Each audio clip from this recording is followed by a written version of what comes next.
అయితే బెండకాయతో ఫ్రై చేయబోతున్నా. చాలా ఫ్రై చేస్తా. ఏ విధంగా చేయాలో చూడండి. ఆన్ చేసి ఈ విధంగా ఒక మందపాటి పెనం పెట్టుకోవాలి. అయిన తర్వాత డ్రైగా ఆయిల్ ఏమి వేయకుండా బెండకాయలు వేయించుకోవాలి. ఫస్ట్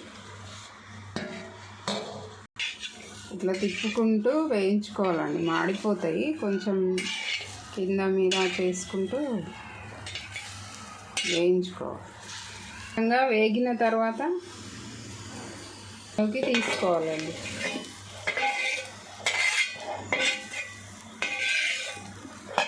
కొంచెం ఆయిల్ వేసుకోవాలి, కొంచెం వేసుకోవాలండి. కొంచెం జీలకర్ర, మినప్పప్పు, శనగపప్పు దగ్గర పెట్టి కొంచెం పసుపు వేసుకోవాలండి. ఇప్పుడు బెండకాయలు వేసుకోవాలి.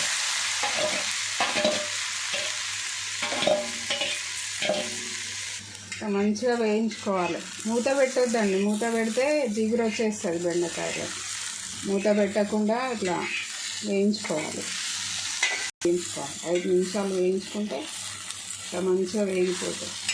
ఈ విధంగా వేగిన తర్వాత కొంచెం ఉల్లిపాయలు వేసుకోవాలి. ఫస్ట్ వేసుకోవద్దు ఉల్లిపాయలు, దీంట్లో వాటర్ బయటకు వచ్చి బెండకాయలు మెత్తబడి జిగురు వచ్చేస్తాయి.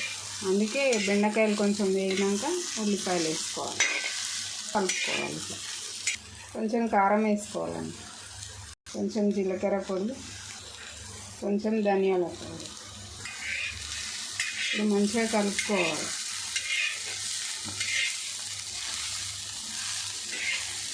నేను ఇంతవరకు ఉప్పు వేయలేదండి, మీరు గమనిస్తున్నారా? ఉప్పు వేస్తే జిగురు బయటకు వస్తుంది. లాస్ట్ ఆఫ్ చేసే ముందు ఉప్పు వేసుకోవాలి బెండకాయల ఫ్రైలా. ఎప్పుడైనా బెండకాయ తింటే మంచిదండి, రక్తం గడ్డగట్టకుండా హెల్ప్ చేస్తుంది బెండకాయ.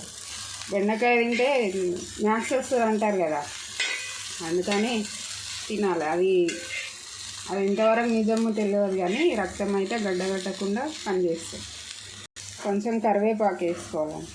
ఇప్పుడు తగినంత ఉప్పు వేసుకోవాలి. ఉప్పు వేసుకొని ఇట్లా మంచిగా కలుపుకోవాలి అండి. అయిపోయింది బెండకాయ ఫ్రై. బెండకాయ ఫ్రై అయిపోయింది. తక్కువ ఆయిల్ తోటి ఇట్లా ఫ్రై చేసుకుంటే పప్పుచారులోకి, రసంలోకి సైడ్కు బాగుంటుంది. సరేనండి, అయితే చేసుకోండి, లైక్ చేయండి. ఓకేనా అండి, థ్యాంక్ యూ.